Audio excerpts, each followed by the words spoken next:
샬롬, 말씀 읽어주는 김기훈 목사입니다. 오늘도 기대하는 마음과 사모하는 마음을 가지고 하나님의 말씀 함께 읽겠습니다. 요한복음 14장 1절부터 14절까지의 말씀입니다. 너희는 이 일로 당황하지 마라. 너희는 하나님을 믿지 않느냐? 그렇다면 또한 나를 믿어라. 내 아버지 집에는 너희를 위해 예비된 방이 많이 있다. 그렇지 않으면 내가 너희 방을 마련하러 간다고 말했겠느냐?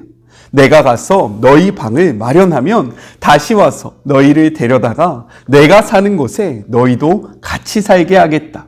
너희는 내가 가는 길을 이미 알고 있다. 도마가 말했다. 주님, 저희는 주님이 어디로 가시는지 알지 못합니다. 그런데 어떻게 우리가 그 길을 안다고 생각하십니까? 예수께서 말씀하셨다. 내가 길이요, 진리요, 생명이다. 나를 떠나서는 그 누구도 아버지께 갈 수 없다. 너희가 정말로 나를 안다면 내 아버지도 알게 될 것이다. 이제부터 너희는 그분을 아는 것이나 다름없다. 너희는 그분을 뵙기까지 했다. 빌립이 말했다. 주님, 저희에게 아버지를 보여주십시오. 그러면 저희가 만족하겠습니다. 빌립아, 내가 지금까지 나와 함께 지냈으면서 아직도 모르겠느냐? 나를 보는 것은 곧 아버지를 보는 것이다. 그런데 어떻게 아버지가 어디 계십니까? 하고 묻는 것이냐? 내가 아버지 안에 있고 아버지께서 내 안에 계시다는 것을 너는 믿지 않는 것이냐? 내가 너희에게 하는 말은 단지 말에 불과한 것이 아니다. 나는 내 뜻대로 말을 지어내지 않는다. 내 안에 계신 아버지께서 내 말 한마디 한마디를 하나님의 일로 전교하게 만들어내신다. 내가 아버지 안에 있고 내 아버지께서 내 안에 계시다고 한 내 말을 믿어라. 믿지 못하겠거든 너희 눈으로 본 이 일이라도 믿어라. 나를 신뢰하는 사람은 내가 하는 일을 할 뿐만 아니라 더 큰 일도 하게 될 것이다. 내가 아버지께로 가서 내가 한 것과 똑같은 일을 너희도 하게 할 것이기 때문이다. 너희는 기대해도 좋다. 이제부터 내가 누구이며 내가 무슨 일을 하는지 너희가 믿고 무엇이든지 구하면 내가 다 이루어 주겠다. 그리하여 아들 안에서 아버지가 어떤 분이신지 훤히 드러나게 하겠다. 정말이다. 너희가 무엇이든지 이 방법대로 구하면 내가 다 이루어 주겠다. 이것은 하나님의 말씀입니다. 4월의 첫날 하나님의 말씀과 함께하는 우리 사랑하는 마리몽 모든 가족들에게 주님의 은혜와 사랑과 은총이 가득하기를 축복하면서 오늘의 말씀을 시작해 볼까요? 오늘의 말씀은요, 내용상 두 부분으로 나눠서 생각해 볼 수 있습니다. 먼저 첫 번째, 1절부터 7절, 떠남에 대한 가르침과 대화에 대해서 이야기하고 있어요. 유다가 밖으로 나간 후에 남은 제자들을 향한 예수님의 가르침이 계속됩니다. 앞선 13장에서는요, 좀 오래돼서 기억이 나지 아니하시죠? 그렇다면 13장을 먼저 한번 읽어보시면 도움이 될 것 같아요. 이 13장에서 예수님은요, 자신이 떠날 것과 그리고 이것이 새 언약의 성취를 위한 것이라는 사실임을 제자들에게 말씀해 주셨습니다. 그러나 제자들은요, 새 언약의 성취라는 개념보다는 예수님의 떠남에 더욱더 집중하게 되고요. 이로 말미암아 그들의 마음속에는 근심이 찾아오게 돼요. 이렇게 근심하고 있는 제자들에게 오늘 예수님은 이렇게 말씀하십니다. 우리 1절의 말씀 같이 한번 읽어볼까요? 너희는 마음에 근심하지 마라. 하나님을 믿으니 또 나를 믿으라 라고 이야기하세요. 예수님께서는요, 근심을 하지 않을 수 있는 방법에 대해서 말씀하셨다라는 거예요. 그것이 무엇입니까? 하나님을 믿는 것, 그리고 예수님을 믿는 것이다 라고 이야기합니다. 이렇듯 근심을 물리칠 수 있는 방법은요, 다른 것이 아니라 하나님과 예수님을 믿는 것이다 라고 이야기해요.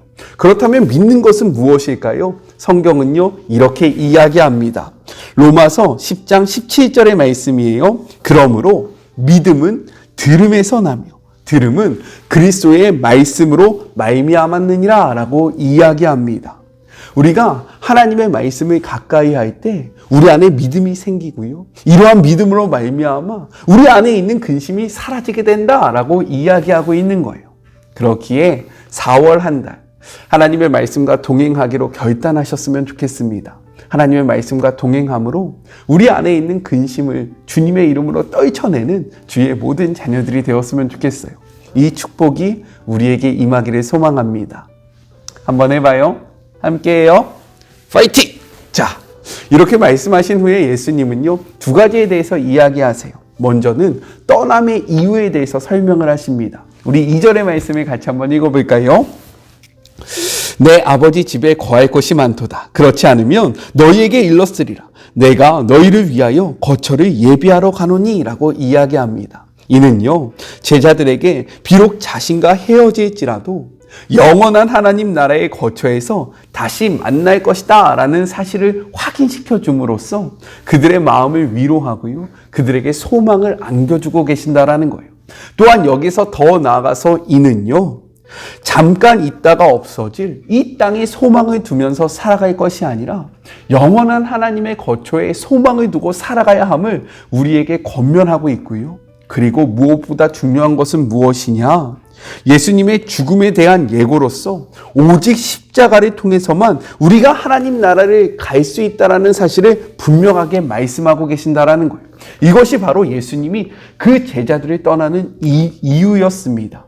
그리고 나서요, 예수님은 다시 옴에 대해서 이야기를 하고 계신다라는 거예요. 우리 3절의 말씀을 같이 한번 읽어보겠습니다. 가서 너희를 위해 거처를 예비하면 내가 다시 와서 너희를 내게로 영접하여 나 있는 곳에 너희도 있게 하리라 라고 약속하십니다. 영접하여 라는 이러한 표현은요, 데리고 가다, 인계하다 라는 뜻으로 예수님의 재림을 약속하고 있다라는 거예요. 예수님이 재림하시는 이유를 분명히 말씀하시는데 그 이유가 무엇입니까? 자기를 믿는 사람들을 아버지께로 데려가기 위함이다 라고 이야기합니다. 이것은 예수님이 처음 오신 초림과 그리고 예수님이 다시 오시는 재림의 차이점을 이야기하고 있는 거예요. 초림은요, 우리가 앞에서 나눴듯이 1장 1절부터 12절에 기록되어 있는데 사람들로 하여금 예수님을 영접하게 하여 하나님의 자녀가 되게 함으로써 구원의 근거를 마련하기 위해서 이루어진 것이라면, 재림은요, 하나님의 자녀를 예수님께서 영접함으로 구원을 완성시키기 위해서 다시 오셨음을 이야기하는 겁니다. 쉽게 이야기하면요, 초림은요, 예수님의 그러한 구원의 시작을 이야기했다면 재림은 예수님의 구원의 완성을 이야기하고 있다는 거예요. 그렇기에 초림과 재림은요, 차이점이 있는 겁니다. 이해가 되시죠? 이렇게 자신의 길을 친히 설명해 주신 예수님께 도마가 이야기해요. 우리 5절의 말씀을 같이 한번 읽어볼까요? 도마가 이르되 주여 주께서 어디로 가시는지 우리가 알지 못하겠거늘 그 길을 어찌 알겠사옵나이까? 라고 이야기합니다. 이는 다른 제자들의 마음을 대변한 것이었어요. 예수님께서 수차례 예수님의 길에 대해서 이야기하셨음에도 불구하고 제자들은요, 성경의 기록을 보니까 예수님의 가르침이 끝날 때까지 예수님의 길에 대해서 온전히 이해하지 못했습니다. 이렇게 예수님의 길에 대해서 이해하지 못하는 제자들을 나무라지 아니하시고요, 예수님은 다시 한번 설명해 주십니다. 6절의 말씀 같이 한번 읽어볼까요? 예수께서 이르시되 내가 곧 길이요 진리요 생명이니 나로 말미하지 않고는 아버지께로 올 자가 없느니라 라고 이야기하세요. 오직 예수님만이 어둠에서 빛으로 이동할 수 있는 유일한 통로, 즉 길이 되신다라고 이야기하고요. 또한 하나님과의 관계를 얻게 하는 진리와 생명의 방법이 된다라고 이야기하시는 겁니다. 이것은요, 예수님이 가시는 곳이 어딘지 모르겠다는 도마의 말에 예수님과 이후 제자들이 갈 곳이 하나님 아버지의 품이다라는 답을 주신 거고요. 그리고 그곳으로 가는 길, 즉 그곳으로 갈 수 있는 방법은 오직 예수님 자신이다라고 이야기하신 겁니다. 이 말씀은요, 도마의 그러한 질문에 대한 대답이었다라는 거예요. 그렇기 때문에 7절에 하나님의 계시자인 예수님 자신을 알면 곧 하나님을 알게 되는 것이고 예수님을 보면 하나님을 보는 것과 같다라고 말씀하고 계신 거예요. 이 말씀 앞에 우리는요, 말씀으로 우리 가운데 계신 예수님을 온전히 바라봄으로, 온전히 믿음으로 우리 안에 있는 근심을 떨쳐내고요, 그리고 우리를 향한 하나님의 온전한 뜻을 발견하는 그런 복된 시간이 되었으면 좋겠습니다. 언제 우리의 마음속에 있는 불안이 사라진다라고 이야기합니까? 말씀을 통해서 예수님을 믿을 때, 예수님을 바라볼 때 우리의 불안이, 우리의 근심이 사라지는 거예요. 이 축복을 경험하는 주의 모든 자녀들이 되었으면 좋겠습니다. 저도 그 축복을 누렸으면 좋겠어요. 우리 한번 같이 해봐요. 둘째, 8절부터 14절 아버지와의 관계와 기도 응답의 약속에 대해서 이야기를 하고 계십니다. 도마가 길에 대해서 물었다면 빌립은요, 아버지와 관련해서 그를 보여달라라고 요청을 합니다. 우리 8절의 말씀을 같이 한번 읽어볼까요? 빌립이 이르되 주여 아버지를 우리에게 보여주옵소서 그리하면 족하겠나이다 라고 이야기합니다. 이에 예수님은요, 9절 빌립의, 이 빌립도요, 빌립 자체가 아니라 제자들을 대표하고 있는 거거든요. 그 제자들의 믿음 적은 것에 대해서 작은 책망을 하십니다. 왜냐하면 예수님은 3년 반 동안 제자들과 함께 먹고 마시고 생활하시면서 이 모든 것들에 대해서 충분히 설명해 주셨기 때문인 거예요. 하지만 예수님은요, 다시금 이야기하십니다. 우리 10절의 말씀을 같이 한번 읽어볼까요? 내가 아버지 안에 거하고 아버지는 내 안에 계신 것을 내가 믿지 아니하겠느냐? 내가 너희에게 이르는 말은 스스로 하는 것이 아니라 아버지께서 내 안에 계셔서 그의 일을 하시는 것이라 라고 이야기합니다. 이 표현은요, 성부 하나님과 성자 예수님의 완벽한 그리고 완전한 연합을 의미하고요, 신비스러운 삼위일체의 교리의 근간을 이루는 내용으로 매우 중요한 말씀입니다. 먼저는요, 우리가 이를 통해서 무엇을 확인해 볼 수 있느냐? 내가 라는 이러한 표현, 그리고 아버지라는 이러한 표현을 통해서요, 성부 하나님과 성자 예수님이 독립적인 위격을 가지고 계심을 확인할 수 있다는 거예요.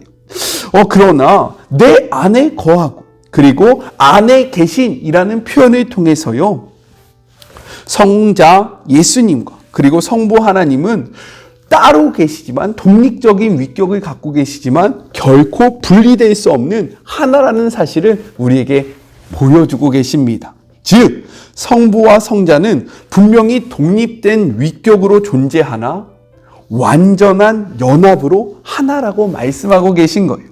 그렇기 때문에 성자 예수님을 보면요, 완벽한 연합을 이루고 계신 성부 하나님을 보게 된 것이고, 그리고 성자 예수님이 하신 일은요, 완벽한 연합으로 하나 되신 성부 하나님의 일이다라고 이야기할 수 있는 겁니다. 이것은 삼위일체의 그러한 교리적인 내용이기 때문에요, 이해하는 것이 쉽지 않아요. 그렇지 않습니까? 우리도 쉽지 않은데요, 그들은 얼마나 어려웠겠어요. 그렇기 때문에 예수님은요, 다시 한번 이것에 대해서 이렇게 이야기하세요. 11절의 말씀 같이 한번 읽어볼까요? 내가 아버지 안에 거하고 아버지께서 내 안에 계심을 믿으라. 그러지 못하겠거든 행하는 그 일로 말미암아 나를 믿으라 라고 이야기하십니다. 여기서 되게 중요한 표현이 있어요. 무엇이냐? 다시 한번 읽어볼게요. 내가 아버지 안에 거하고 아버지께서 내 안에 계심을 무엇이라고 이야기합니까? 이해하라 라고 이야기합니까? 아니라는 거예요.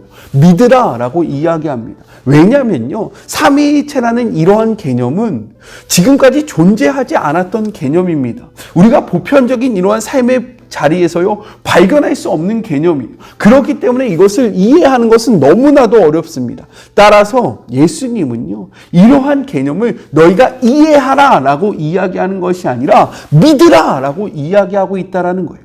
성경은요, 이해하는 것이 아닙니다. 성경의 말씀은요, 우리의 그러한 세상적인 가치와 세상적인 기준과 보편적인 그러한 문화로 이해하는 말씀이 아니에요. 이것은요, 우리가 믿음으로 받아들여야 하는 말씀이라는 거예요. 하나님의 말씀을 이해하려고 노력하는 것은 매우 중요합니다. 하지만 이것을 이해하려고 노력하는 모습 속에서 더욱더 중요한 삶의 태도가 있는데 그것은 그 말씀을 그대로 받아들이면서 믿는 거예요. 아멘이십니까? 하나님의 말씀을 이해하는 것을 넘어서서 우리가 이해하지 못할 때에도 온전히 믿으며 나아가는 주의 모든 자녀들이 되었으면 좋겠어요. 그런데요, 예수님은 너희가 진짜로 믿지 못하겠거든 어떻게 하라고 이야기하십니까? 내가 너희들과 함께 하면서 내가 했던 일을 통해서 나를 믿어라 라고 이야기합니다. 왜 그랬을까? 예수님이 하셨던 일들이 무엇입니까? 먼저 물이 포도주가 되는 사건, 그리고요 오병이어의 기적, 나면서부터 소경된 사람을 고치신 일, 38년 된 병자를 낫게 하신 일, 무엇보다 죽은 지 나흘이나 되었던 나사로를 다시 살린 일이었습니다. 이것은요, 그들이 예수님과 함께하면서 직접 목격했던 일이라는 사실이. 하지만 이것은 사람이라면 도저히 할 수 없는 일입니다. 그래서 많은 사람들은 무엇이라고 이야기합니까? 이것은 사람이 할 수 없는 일이다. 이것은 오직 하나님만 할 수 있는 일이다 라고 이야기했고요, 고백했다라는 거예요. 하나님은요, 너희가 고백한 대로 이 일은 사람이 할 수 없다. 그런데 내가 행했다. 너희가 이 일을 행할 때 이것은 하나님만이 할 수 있는 일이라고 이야기했지만 내가 이러한 일들을 행했다. 그러니까 하나님과 나와 하나라는 사실을 너희는 이 일을 통해서 믿어야 한다라고 설명하고 계신다라는 거예요. 우리가 믿고 나아갈 때요, 때로는 우리가 이해되지 아니할 때 하나님은 이것을요 그냥 넘어가지 아니하시고요, 우리가 이해할 수 있는 그러한 표현과 그러한 말로 다시 한번 우리에게 설명해 주신다라는 거예요. 그러한 하나님이, 이렇게 자비로운 하나님이 바로 우리의 하나님입니다. 이것은 굉장한 큰 축복이라 생각해요. 네, 그렇죠? 그리고 이어서 매우 놀라운 말씀을 하세요. 12절의 말씀입니다. 내가 진실로 진실로 너희에게 이르노니 나를 믿는 자는 내가 하는 일을 그도 할 것이요 또한 그보다 큰 일도 하리니 이는 내가 아버지께로 감이라 라고 이야기합니다. 여기서 오해하지 말아야 하는 그러한 단어가 있습니다. 큰 일. 우리가 예수님보다 더욱더 위대한 일을 한다라는 표현이 아닙니다. 우리가 예수님보다 더욱더 많은 일을 할 수 있다라고 이야기하는 거예요. 위대한 일이 아니라, 질적으로 더욱더 큰 일이 아니라 양적으로 더욱더 많은 일을 할 수 있다라고 말씀하셨다라는 거예요. 어떻게 그것이 가능합니까? 기도를 통해서 이것이 가능하다라고 이야기하세요. 우리 13절의 말씀을 함께 읽겠습니다. 너희가 내 이름으로 무엇을 구하든지 내가 행하리니 이는 아버지로 하여금 아들로 말미암아 영광을 받으시게 하려 함이라 라고 이야기합니다. 예수님은요, 이 땅에 오셔서 하나님의 나라를 회복을 시작하셨고요. 그리고 십자가와 부활을 통해서요, 구원의 길을 열어 놓으셨습니다. 이는 예수님을 향한 하나님의 뜻이었다라는 거예요. 우리가 말씀을 통해서 확인하지 않았습니까? 이제 남은 제자들은요, 예수님의 증인으로 이 모든 일을 증거해야 했다라는 거예요. 그렇기 때문에 예수님 혼자 하셨던 일보다 제자들이 하는 일이 더욱더 양적으로 많은 일이 될 수 있는 겁니다. 이해가 되십니까? 그렇기 때문에 이러한 관점에서 예수님은 너희가 나보다 더욱더 큰 일, 더 많은 일들을 할 것이다 라고 말씀하신 겁니다. 이는 제자들을 향한 예수님의 뜻이었다라는 거예요. 그렇기 때문에 이는 우리를 향한 하나님의 뜻으로 생각할 수 있습니다. 왜냐하면 예수님과 하나님은 한 분이시기 때문인 거예요. 이해가 되십니까? 그러나 문제는 무엇이냐면 제자들 스스로 이 일을 감당할 수 없었다라는 거예요. 그래서 예수님은 기도의 응답을 우리에게 약속하고 계신 겁니다. 이를 통해서 우리는요, 생각할 것이 있어요. 그것이 무엇이냐? 우리가 이 땅에서 예수님의 제자로 증인된 삶을 살아가기 위해서는 반드시 무엇이 필요하다? 기도가 필요하다는 것입니다. 기도 없이는요, 증인된 삶을 살아갈 수 없다라는 거예요. 우리의 힘을 의지하고 우리의 것들을 통해서 하나님 나라를 전파할 수 없다라고 선포하시는 겁니다. 또한 이러한 기도는요, 우리의 만족과 우리의 유익을 위해서 하는 것이 아니라 하나님의 영광을 위한 기도, 그리고 하나님의 뜻을 이루는 기도가 되어야 함을 말씀하고 계신 거예요. 14절 계속해서 이렇게 말씀하십니다. 내 이름으로 무엇이든지 내게 구하면 내가 행하리라. 우리가 예수님의 제자로, 빛의 자녀로 살면서 하나님의 영광을 위해 예수님의 이름을 의지하며 기도할 때 예수님은 그 모든 기도를 들어주시겠다라고 약속하고 계십니다. 그렇기에 오늘 우리에는요, 세상 속에서 주눅들어 살아갈 필요가 없다는 거예요. 세상 속에서 그리스도의 자녀로 예수님의 제자로 살아가는 것이 쉽습니까? 쉽지 않아요. 그렇기 때문에 우리는요, 잘못하면 위축되고요, 주눅이 듭니다. 자꾸만 어깨가 좁아진다라는 거예요. 하지만 이 말씀을 통해서요, 우리는 어깨를 펼 수 있는 겁니다. 왜요? 우리가 예수님의 제자로서 이 땅 가운데 하나님 나라를 위해서 살아갈 때요, 하나님이 우리와 함께 하시면서 우리가 하는 그 모든 기도의 제목을 다 들어주시겠다라고 약속하셨기 때문인 거예요.